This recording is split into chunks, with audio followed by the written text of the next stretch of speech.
¿Qué tal? Muy buenas tardes a todos. Pues aquí vamos a hablar el día de hoy eh, de volts. Déjame nada más. Este lado. Vamos a hablar de lo que en un caso de uso de cómo encriptar información y subirla a la nube haciendo uso de Azure. Muy bien, a ver, vamos a ver aquí. Primero me voy a presentar. Yo soy Manuel Portillo.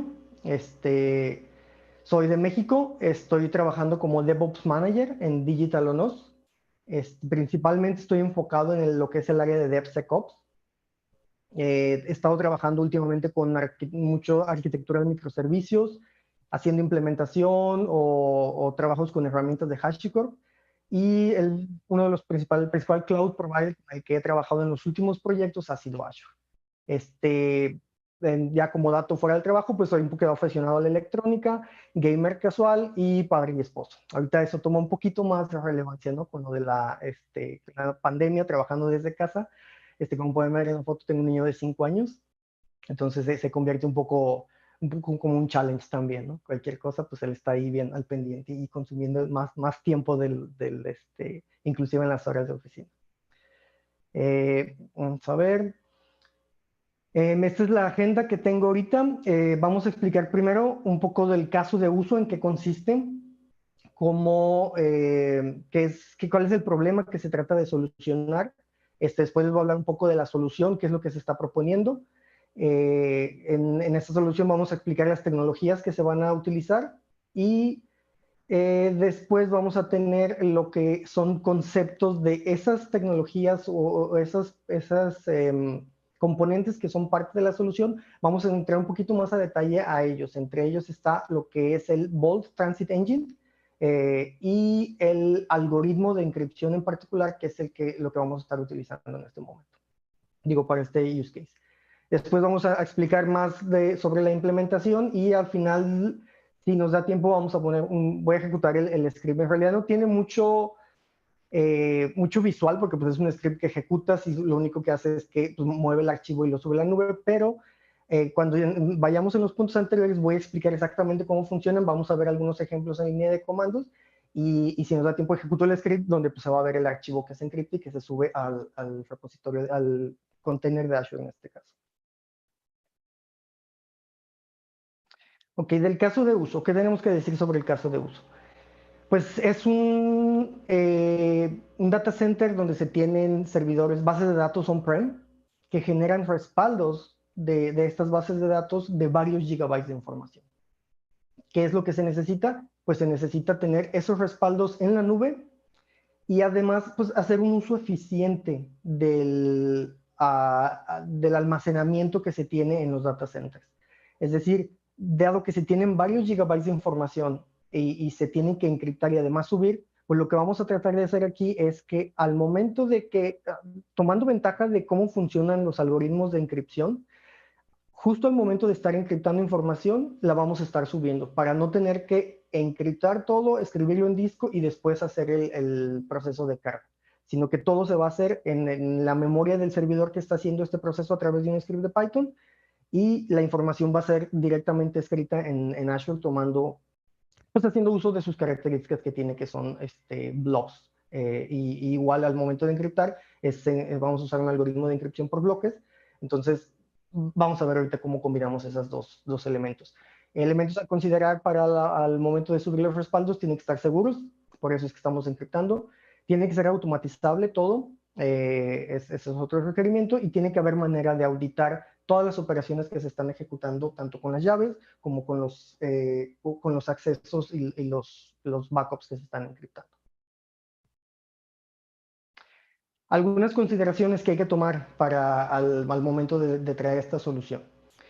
Primero que nada, una lista de lo que yo considero como las mejores prácticas siempre al momento de tomar un backup vendrían siendo estas que menciono aquí, que es siempre la información tiene que estar segura y encriptada. Siento que eso es algo que debe ser sí o sí parte de tu proceso de plan de backup. Tienes que validar los procesos de restauración, es decir, que de vez en cada cierto tiempo tienes que checar que de hecho puedes tomar la información, desencriptarla y cargarla otra vez a lo que sea tu sistema que estés respaldando. Tiene que ser automatizable, tiene que haber monitoreo, porque pues, es bueno saber tanto el volumen de información como el resultado de todas las operaciones que estás ejecutando.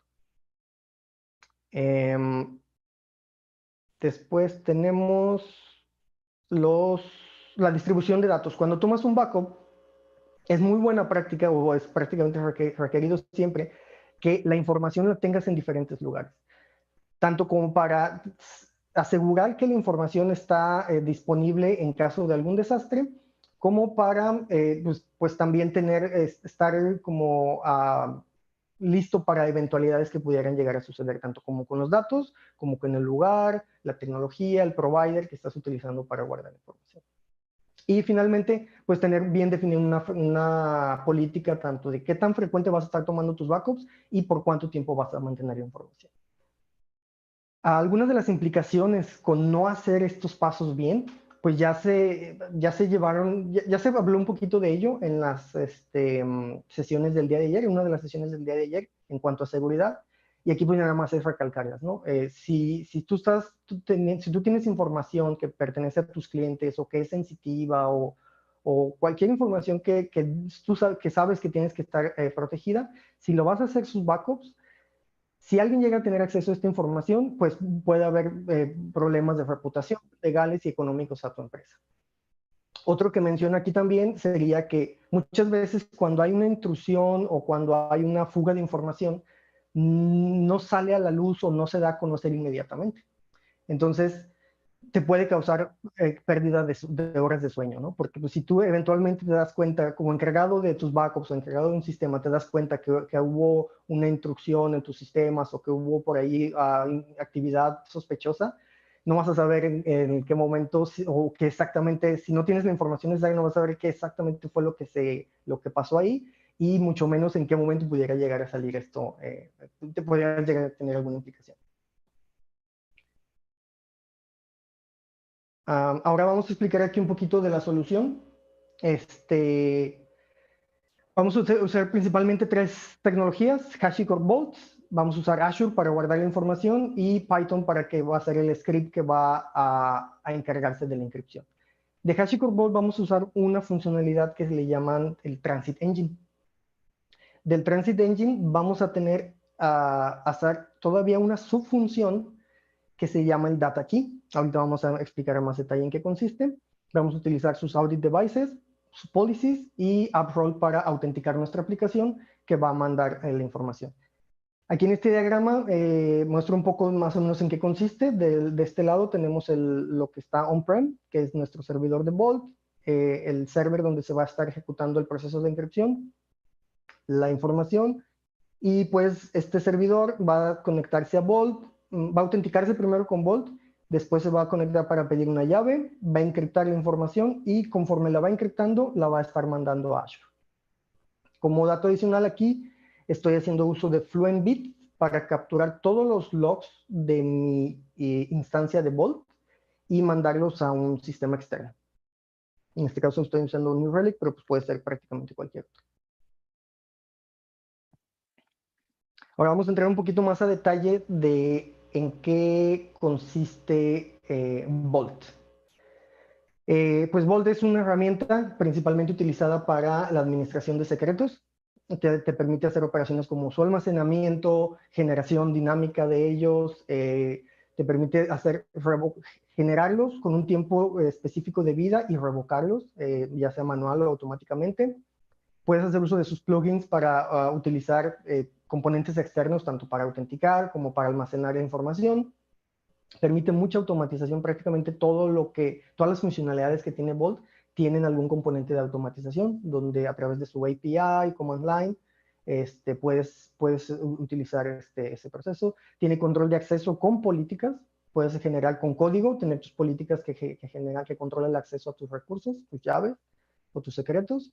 Tienes logs muy detallados para auditorías y también ofrece esta funcionalidad de encriptar la información sin necesidad de que Vault la almacene. es lo que le llaman el Encryption as a Service, que es el Transit Engine del que vamos a hablar ahorita en unos minutos. Provee múltiples mecanismos de autenticación. No solo tiene su sistema en el que puedes generar usuarios con su password internamente adentro de Vault, pero también puedes integrarte con algunos sistemas externos y tiene su sistema de plugins que cada vez se van agregando más. Prácticamente todos los cloud providers están incluidos ahí, entonces puedes hacer cosas muy interesantes con autenticación y tus cloud providers.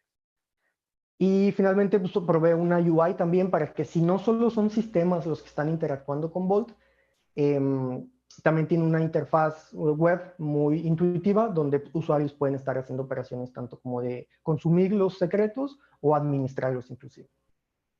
Y finalmente sus características de Enterprise están más que nada enfocadas a lo que tiene que ver con replicación y alta disponibilidad.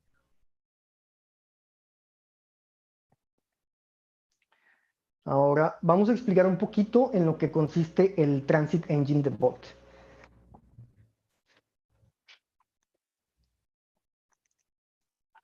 Vamos a acomodar aquí.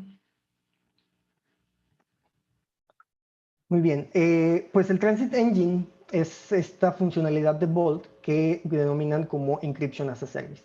¿Qué es lo que te permite? Es que en tu instancia de Vault puedes generar tus llaves, una o más llaves que están dentro del engine de Transit. Después puedes tener tú aplicaciones o usuarios que envíen información sin encriptar a Vault. Le pides a Vault que la encripte con la llave en particular y Vault te va a regresar los datos encriptados.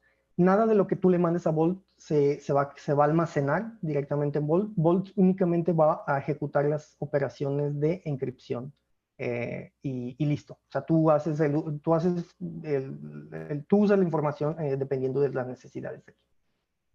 Un método derivado de este sistema como en este caso, suponiendo que yo quiero encriptar volúmenes muy grandes de información, pues sería muy poco práctico mandar gigabytes de datos a través de la API HTTP a Vault para que Vault haga la encripción. Entonces, tiene algo que le denominan el data key. ¿Qué hace el data key? Es que teniendo una llave previamente generada en el engine de Transit, tú le pides a Vault que te genere una llave en ese momento y Vault lo que te va a devolver es la llave que es con el algoritmo con el que tú creaste tu llave principal aquí en Vault. Y además te va a generar, te va a devolver te va a regresar también la misma llave pero encriptada. ¿Para qué te sirve esto? Pues con la llave que te da Vault, tú puedes hacer tus operaciones de encripción utilizando cualquier librería, software, herramienta o lo que sea que tengas a la mano para hacer esa tarea. Inclusive lo puedes hacer en un hardware especializado para obtener muchísima mayor velocidad y otras ventajas que pudieras llegar a tener un approach como este. Y la llave encriptada la puedes distribuir junto con tu archivo encriptado. ¿Por qué? Porque pues la llave encriptada, la única forma de obtener acceso a desencriptarla y ver el contenido de la llave como tal sería utilizando el método de agarre. Tendrías que mandarle a Vault la llave encriptada, Vault se va a encargar de desencriptarla y darte la lista para ejecutar la operación de desencriptar o hacer un rekey o cualquier operación que tengas que hacer. Otras de las características que tiene el Transit Engine, pues te permite hacer rotación y versionamiento de las llaves. Es decir, por ejemplo, esta llave de Database One la puedo generar muchas veces. Puedo generar muchas versiones. Puedo hacer cifrado convergente. Puedo generar hashes. Puedo también firmar y verificar información con estas mismas llaves generadas aquí.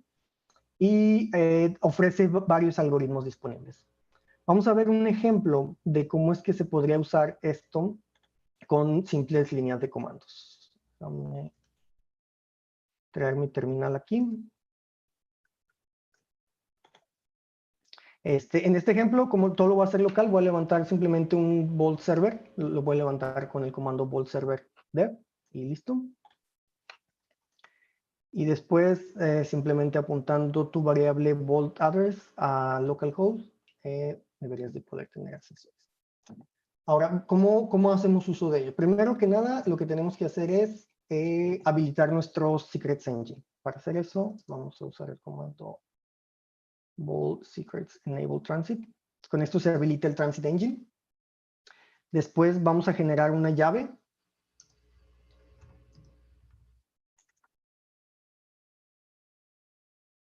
En este caso, es una llave que el parámetro que me pide Vault tiene por default 1, pero es el tipo de llave que voy a generar.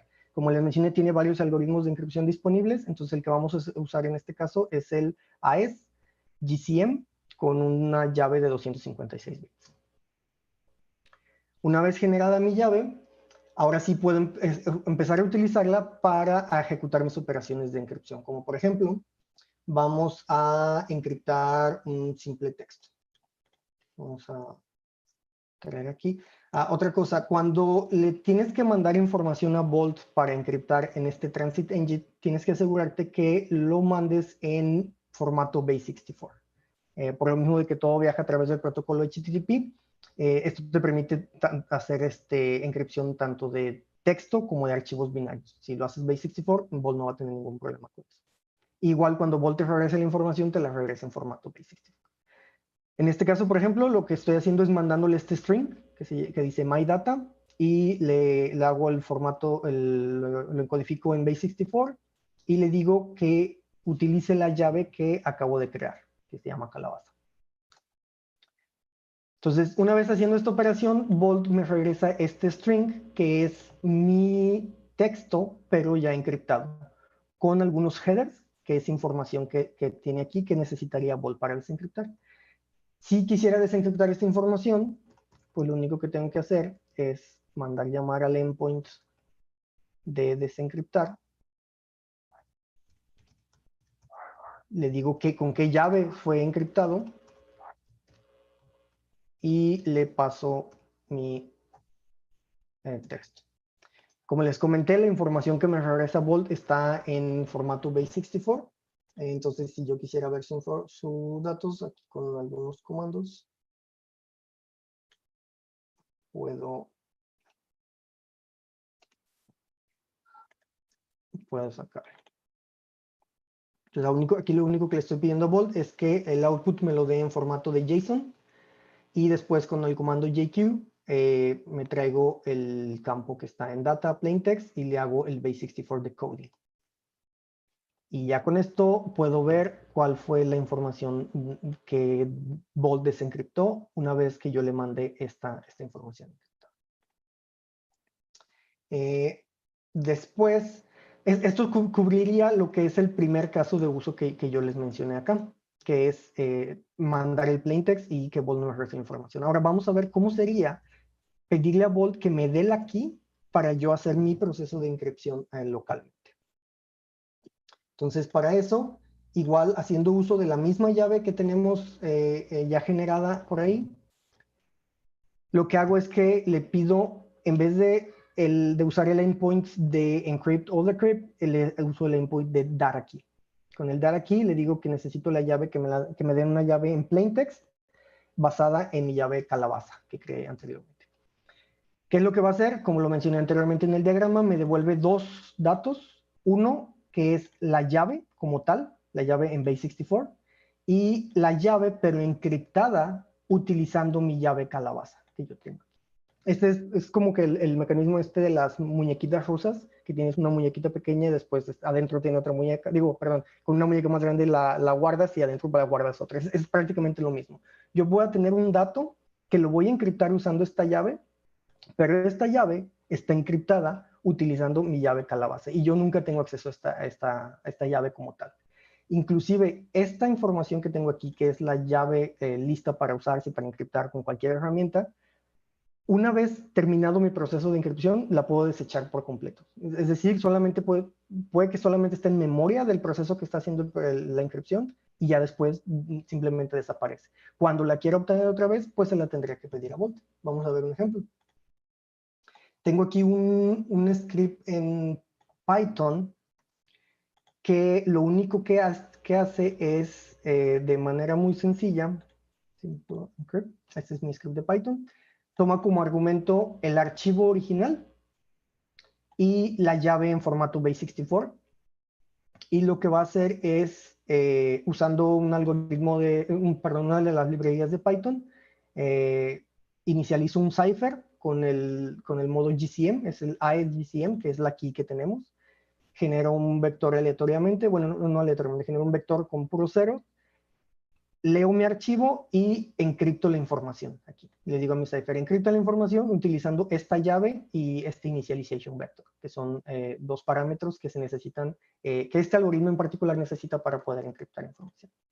Y después con eso, una vez encriptada la información, la va a escribir en un archivo. Entonces vamos a ver un ejemplo aquí. Tengo un archivo, una imagen, que es este, en SmartCat.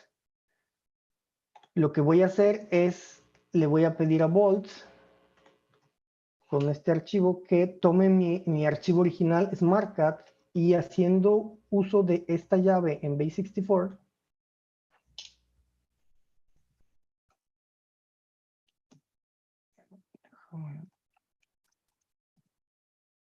haciendo uso de la llave en base64, haga el encoding del archivo.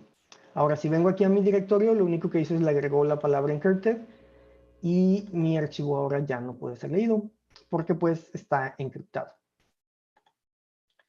Ahora sí, una vez que ya tengo esta información, a partir de este momento, esta llave encriptada que me dio Bolt y mi archivo pueden ser distribuidos con seguridad utilizando cualquier mecanismo. Los puedo enviar a mi archivo en la nube, los puedo enviar por un email. Y la única forma para poder desencriptar este archivo va a ser, paso número 1, pedirle a Bolt que me dé la llave otra vez usando esto, mi llave encriptada, y después ahora sí utilizar una herramienta para desencriptar usando el algoritmo que ya tenemos especificado. En este caso, lo que voy a hacer es, vamos a pedirle la llave a Bolt, solo para ver, digo, aquí en este caso la tengo ya en el output, porque pues la saqué donde mismo, pero vamos a ver. Vamos a decirle aquí. Esto no es esta. Le voy a mandar, igual que en el ejemplo anterior de cuando encripté solamente texto, le voy a decir, ok, quiero que me desencriptes este texto que te voy a dar. Bolt lo va a desencriptar y me va a dar la llave que anteriormente me había dado ya. ¿Se fijan? Esta es exactamente la misma llave. Ahora, para simular que lo estoy desencriptando en otro lado, simplemente lo que voy a hacer es voy a hacer uso de otra herramienta para el proceso de desencriptar. Voy a usar OpenSSL. OpenSSL necesita la llave. Cuando encriptas información usando OpenSSL, ocupas la llave, pero en formato hexadecimal. Entonces, para eso, pues voy a usar estos comandos, simples comandos. Primero le quito el decoding de base64 y después con XSD lo imprimo todo en un solo string. Y aquí está. Esta es mi misma llave, pero en formato hexadecimal. Ahora sí, haciendo uso de OpenSSL, le puedo pedir que haga que desencripte mi archivo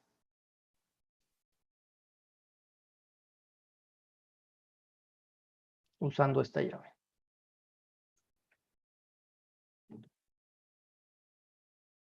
Está mi llave en hexadecimal.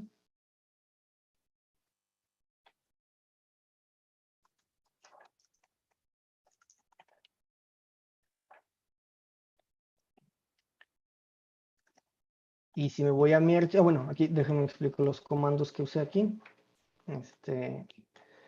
La llave, le mandé la llave en hexadecimal, le mandé initialization vector, que como vimos en el script de Python solamente le estoy mandando ceros. Le estoy diciendo que quiero desencriptar información. Le digo cuál es el archivo encriptado y dónde quiero que me deje el archivo desencriptado. Si se fijan, estoy usando aquí simplemente OpenSSL, ya no estoy usando Python. Y si voy a mi folder, voy a ver que tengo mi archivo gatito, que ya se puede leer sin ningún problema porque está desencriptado.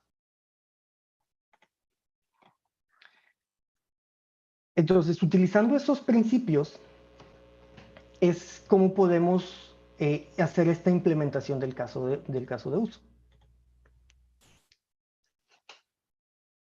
En este caso en particular, estamos utilizando el algoritmo de encripción AES-GCM. ¿Por qué lo estamos utilizando?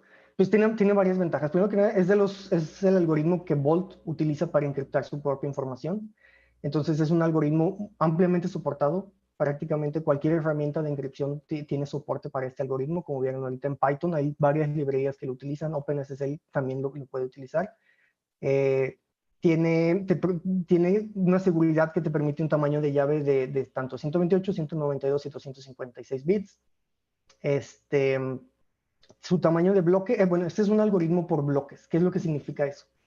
Significa que cuando estás haciendo la operación de encriptar o desencriptar, va tomando bloques de información, como se ve en este diagrama, toma bloques de información y haciendo uso de la llave y de su vector de inicialización, va encriptando cada uno de los bloques usando un contador, además un contador como entrada.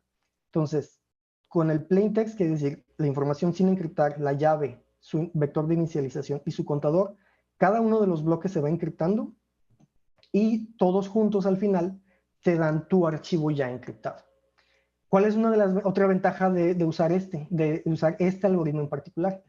Los procesadores actuales tienen un set de instrucciones el cual las operaciones que se realizan aquí en el proceso de encripción están optimizadas. Quiere decir que si tu librería o el software que estás utilizando para hacer el proceso de encripción tiene soporte para hacer uso de esas instrucciones, la operación de encripción o de desencripción van a ser muchísimo más rápidas, porque va a utilizar este set de instrucciones en particular del procesador. Y segundo, al ser un algoritmo por bloques, puedes hacer encripción en paralelo.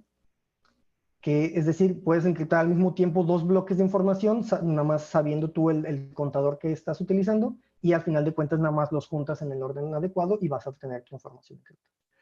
La otra ventaja, que es lo que voy a hacer en este caso de uso, es que conforme los bloques, voy encriptando los bloques, puedo mandarlos directamente a su destino final sin tener que tenerlos en medio de, o sea, volver a ocupar archivo de almacenamiento.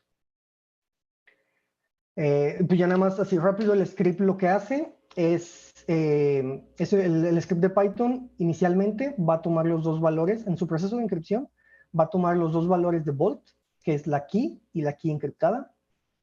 Voy a empezar a leer por partes bloques del archivo. Cada bloque de archivo que lea lo voy a encriptar utilizando la librería que mencioné de Python y la llave que tengo aquí de Bolt. Y después el bloque tan pronto está encriptado se va a subir a Azure Block. Esto me va a permitir que, a pesar de que tenga gigabytes y gigabytes de información, no voy a necesitar el doble del espacio durante el proceso de encripción, sino que simplemente tan pronto como sale la información a través de la nube o a través de internet, ya va a ir encriptada. Y al hacer este proceso también me permite hacer paralización. El archivo, cuando se guarde dentro del blob, va a tener esta estructura. Un poquito más grande.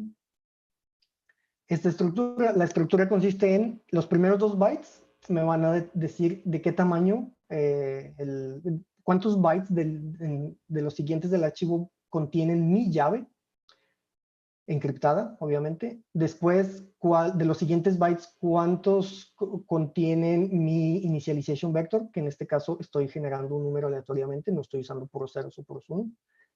Y finalmente, los datos encriptados.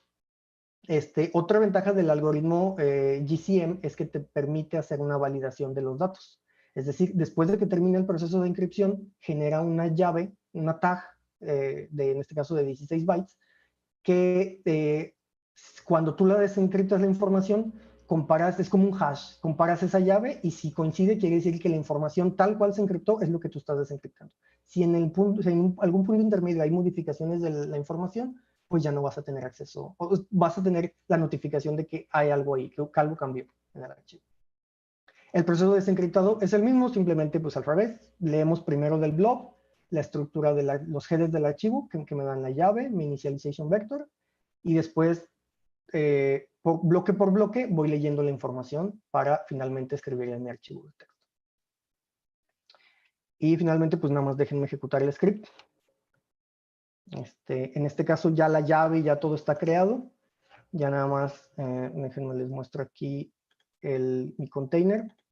Este es mi container en Azure, que ahorita no tiene nada.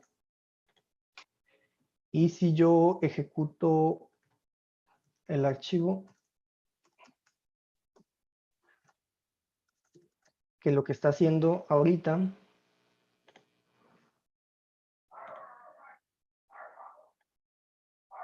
que está haciendo ahorita es nada más le digo qué archivo local tomar, cómo se va a llamar el blob cuando lo suba a Azure y cuál es el container, el que lo suba. Todos los secretos, la llave y todo eso lo está tomando mi script de Python directamente de Vault.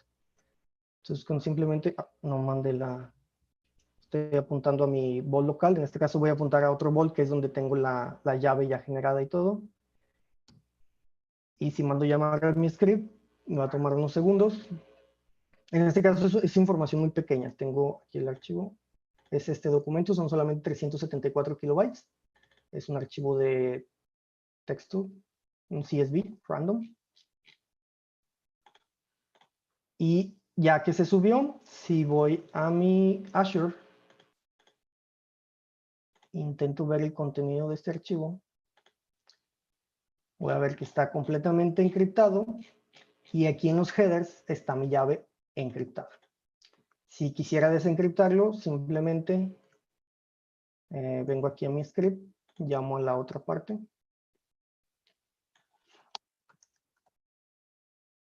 Esta es la parte que desencripta. Lo único que le estoy dando es el lado opuesto. Le digo cómo se llama el archivo en Azure y cómo quiero que se llame aquí en mi local. Mando llamar al script.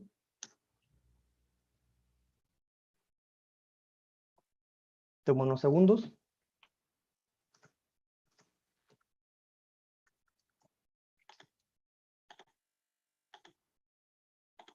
Y ya finalmente va a estar aquí. Bueno, se nos está acabando el tiempo, creo que ya está cerrando el demo, pero si quieres poner una última filmina de información de contacto, lo que sea, para poder sí, claro, sí, ya siguiente. terminamos aquí. Ya nada más déjame. Muchas gracias. Pongo la final.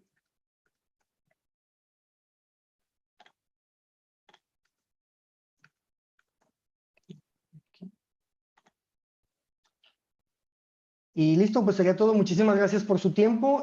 Cualquier pregunta, voy a estar un ratito ahí en el chat de YouTube, del stream, y también pueden contactar en mis redes sociales. Y el repositorio también lo dejé ahí. Voy a dejar el link del repositorio está en la presentación y pues también está ahí en el perfil de GitHub. Bueno, muy bien, muchísimas gracias, Manuel. Sí, bien interesante. Para mí, dije ayer que Vault es mi proyecto favorito de HashiCorp, pero en sí solamente Vault no da toda la seguridad, sino es importante tener el pipeline y el entorno alrededor de Vault. Bien. Claro que sí, muchas herramientas las probé la Tool, entonces sí, también es de mis favoritos. Claro. Bueno, muchas gracias, Manuel. Vamos a pasar con Stenio. Volvemos en 30 segundos.